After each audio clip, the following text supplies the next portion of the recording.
औलाद का मोह। दिलीप और सुधांशु नाम के दो भाई थे। दिलीप की शादी कावेरी के साथ हुई और सुधांशु की शादी माया के साथ। शादी के बाद दोनों भाई अपनी अपनी पत्नी के साथ खुशी खुशी रहा करते थे। दोनों भाइयों के परिवार एक ही घर में रहता था। साथ में खाना, साथ में घूमना, कुल मिलाकर दोनों भाइयों का परिवार खुशहाल परिवार था। कुछ सालों के बाद दिलीप की पत्नी कावेरी को एक बेटा हुआ। भैया, आज मैं बहुत खुश हूँ। चाचा बन गया हूँ मैं। हाँ भाई साहब, इस बच्चे के घर में आने से तो रौनक आ गई है। मैं सबको बताऊंगी कि मैं तो चाची बन गई हूँ, चाची। तुम दोनों कितने अच्छे हो। हमारे बच्चे के आने से ऐसे खुश हो रहे हो जैसे ये बच्चा तुम्हारा ही हो। बस भैया, अब आपका बेटा इस दुनिया में आ गया ना, हम भी कोशिश करेंगे कि हमारा भी बच्चा जल्दी से इस दुनिया में आ जाए। और फिर आपका और हमारा बच्चा दोनों मिलकर दिन भर घर के आंगन में खेला करेंगे। कितना मजा आएगा ना। सच कहती हूँ माया, मैं भी उसी दिन का इंतजार कर रही हूँ जब तुम्हारी भी गोद भर जाएगी और मेरे बेटे को एक छोटा भाई या बहन मिल जाएगी। 1 साल बीत जाता है। दिलीप और कावेरी का बेटा अब 1 साल का हो चुका था, लेकिन सुधांशु और माया की कोई औलाद नहीं होती। माया, लगता है कि हमारी जिंदगी में बच्चे का सुख ही नहीं है। ऐसा क्यों कहते हैं?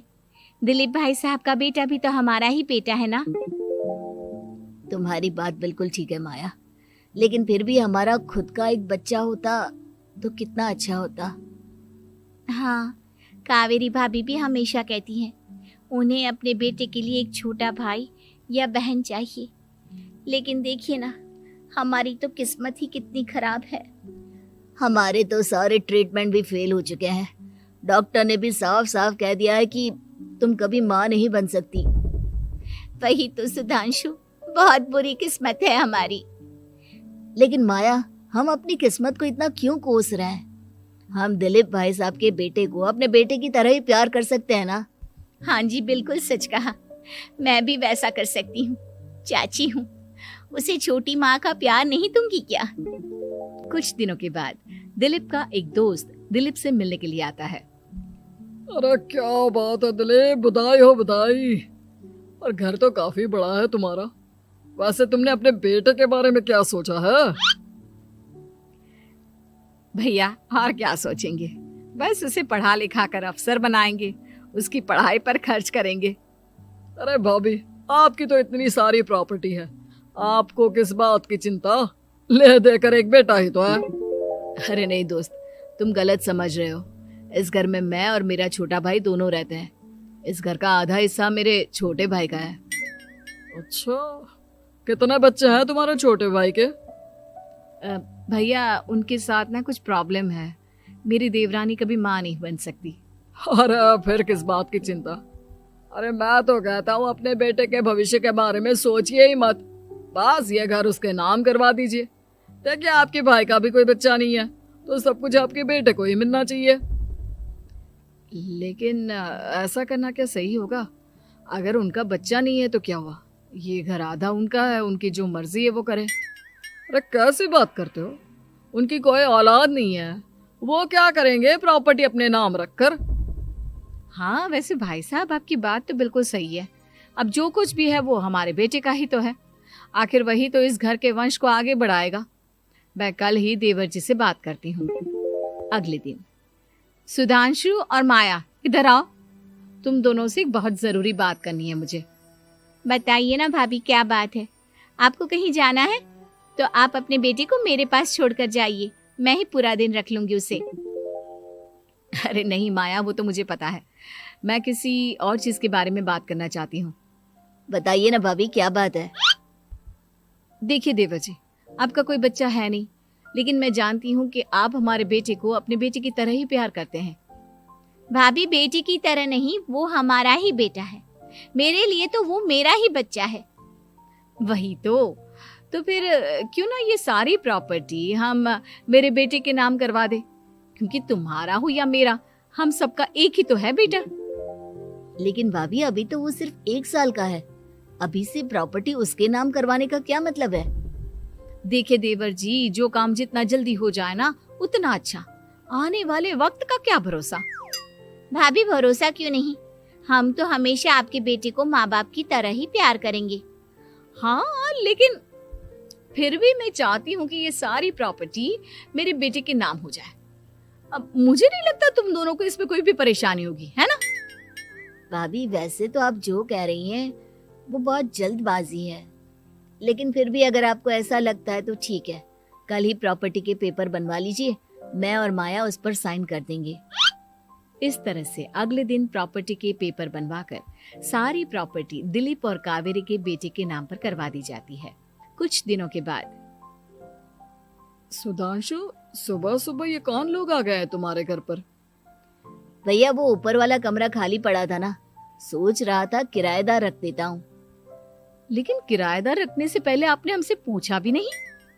भाभी इसमें आपसे पूछने वाली क्या बात थी, हमें एक ही कमरे की जरूरत थी, इसलिए सोचा दूसरा कमरा किराए पर दे देते हैं, कुछ इनकम हो जाएगी। अरे माया, ये सारी प्रॉपर्टी अब मेरे बेटे के नाम पर है और यहाँ पर जो कुछ भी होगा उसके लिए तुम्हें मेरी या दिलीप की परमिशन तो लेनी पड़ेगी ना। हाँ सुधांशु, तुम्हारी भाभी ठीक ही तो कह रही है। अब देखो, तुमने खुद अपने हाथों से ये प्रॉपर्टी हमारे बेटे के नाम की है, वह अभी बहुत छोटा है, तो इस घर से रिलेटेड सारे फैसले तुम्हें हमसे पूछ कर लेने चाहिए। भाभी हमें तो लगा था कि आप हम लोगों से बहुत प्यार करती हैं, लेकिन आप तो हमारे साथ भेदभाव करने लगी। अरे, इसमें भेदभाव करने वाली क्या बात है? और मैंने कौन सा तुमसे कुछ गलत मांग लिया? अरे ले देकर मेरा बेटा इकलौता इस पूरे वंश का वारिस है, सब कुछ उसके नाम है। तुम्हें इस बात से जलन क्यों हो रही है? भाभी माया को जलन नहीं हो रही, वो तो बस ऐसे ही कह रही थी। सब जानती हूँ मैं, इसकी खुद की तो कोई औलाद पैदा नहीं हुई, बस इसीलिए जब देखो तब मेरे बेटे पर बुरी नजर डालती रहती है। देखो माया, कावेरी तुमसे बड़ी है, वो जैसा कहती है वैसा करो। और वैसे भी इस घर पर अब तुम लोगों का कोई अधिकार नहीं है, वो तो हम लोगों की भलाई समझो जो तुम्हें अभी तक यहाँ रहने दिया है। भैया आप इतने कैसे बदल गए? इस प्रॉपर्टी ने आपके दिल से हमारे लिए प्यार पूरी तरह खत्म कर दिया है क्या? इसी तरह वक्त बीतता जाता है और देखते देखते दिलीप और कावेरी का बेटा प्रणव 25 साल का हो जाता है और उसकी नौकरी लग जाती है। पापा आज मेरा अपॉइंटमेंट लेटर आ गया है, मैंने सिंगापुर में जॉब ज्वाइन कर ली है। लेकिन प्रणव, विदेश में नौकरी करने जाने से पहले तुम्हें कम से कम अपने मम्मी पापा से एक बार पूछना चाहिए था ना। इसमें पूछने वाली क्या बात है माँ, मैं सिंगापुर जाकर जॉब करना चाहता हूँ तो करना चाहता हूँ। देखो प्रणव, हमने तुम्हारे लिए इतनी सारी प्रॉपर्टी यहाँ पर रखी हुई है, उन सब का क्या होगा? यहाँ रहो, बिजनेस करो। सॉरी पापा, मैं यहाँ रहकर कोई बिजनेस नहीं करने वाला, और ये जितनी भी प्रॉपर्टी आपने मेरे लिए संभाल कर रखी है ना, ऐसे ही किसी को दान में दे दीजिए, क्योंकि मैं सिंगापुर से वापस इंडिया आकर कभी नहीं रहने वाला।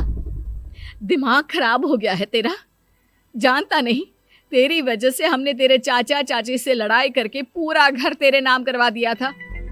हाँ तो ऐसा करने से पहले आपको सोचना चाहिए था ना। और मम्मा, मैं तो वैसे भी उस वक्त 1 साल का था, मेरा इस मैटर से कोई लेना देना नहीं है। कैसी बात कर रहा है ये लड़का?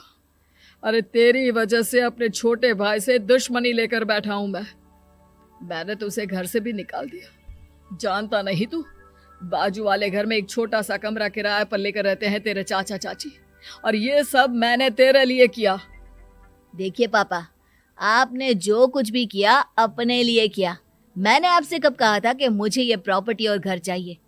और वैसे भी अपने भाई के साथ इस तरह का बिहेव करके आपने कोई अच्छा काम तो किया नहीं। तू सही कह रहा है बेटा, हमने तेरे चक्कर में अपने छोटे भाई जैसे देवर और बहन जैसी देवरानी को इस घर से निकाल दिया। बहुत बड़ी गलती हो गई मुझसे। ठीक है मॉम, तो अब आप अपनी गलती सुधारो, लेकिन मुझे तो फॉरेन जाना है, मैं वहीं जाऊंगा। अब आगे क्या करना है ये आपका डिसीजन है। और प्रणव सिंगापुर जॉब करने के लिए चला जाता है। कुछ दिनों के बाद जब दिलीप और कावेरी को अपनी गलती का एहसास होता है तो वो सुधांशु के घर पहुंचती है। सुधांशु, माया, हमें माफ कर दो, हमसे बहुत बड़ी गलती हो गई। क्या हुआ भाभी? आज इतने सालों के बाद अब हम गरीब लोगों के घर क्या करने आई हैं? भाभी, हमने तो खुशी खुशी अपने भतीजे को सब कुछ दे दिया, अब हमारे पास कुछ भी नहीं बचा है। भाई मुझसे बहुत बड़ी गलती हो गई, जो तेरे जैसे भाई को मैंने प्रॉपर्टी के चक्कर में घर से निकाला, और जिसके लिए मैंने ये सब कुछ किया वो खुद ही विदेश चला गया।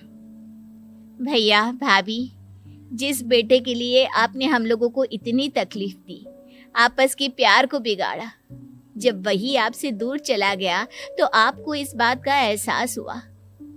लेकिन माफ कीजिए, अब हम आपके साथ रहने के लिए उस घर में नहीं आ सकते।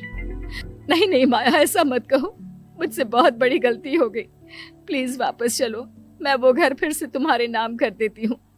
भाभी, मैं उस घर का क्या करूंगी? किसके लिए?